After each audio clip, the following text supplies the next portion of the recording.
Welcome to Earl Stewart on Cars.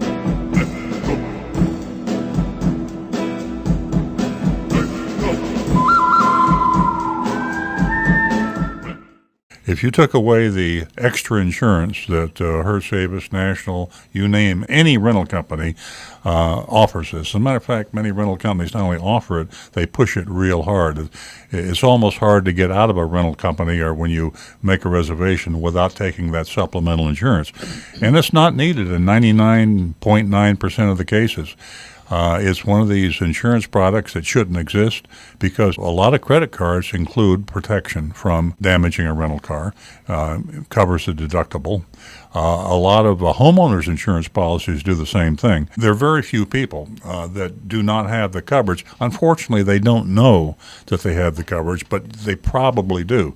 So what you should do if you rent cars from time to time is check with your insurance carriers, check with your credit card companies. In fact, if you don't have a credit card that covers it, you can go get a credit card that covers it. And if you don't have it on your homeowner's policy, you can add it to your homeowner's or your renting policy or whatever you have. And it's very, very inexpensive because there's very few claims. The rental companies make a huge profit on that. For example, Enterprise Rent-A-Car is a good example.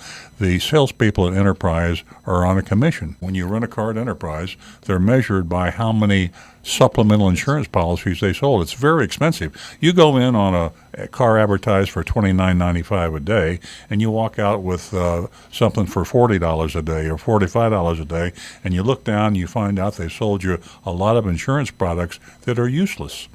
So at Enterprise, you either sell that supplementary insurance or you don't work for Enterprise anymore. That's how important it is. It allows the rental companies to price their rental car, the pure car, the price per day or the week or the month for the rental car very, very low.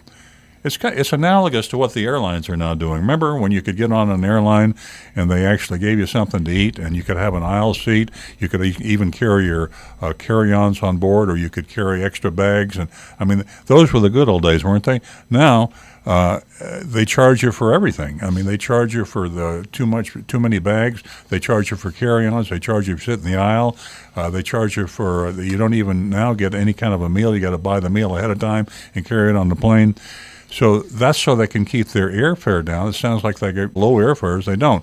The rental companies sound like they have good low rental, and they can be if you stand up to that agent who is practically going to tie you up and slap you in the face if you don't buy the supplementary insurance. And then a lot of people don't understand this. And then the rental companies make hundreds of millions of dollars off of this worthless product. It's about like a dealer fee.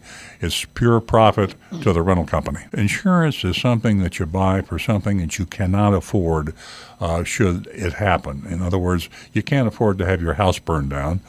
So you have fire insurance.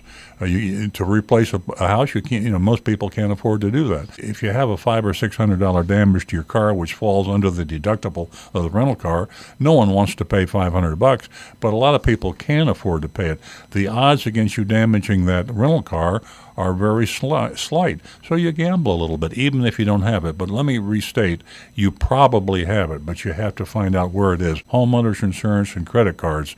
There are other sources of that, even some of these travel clubs and AAA and some other organizations provide this for you because it's so cheap.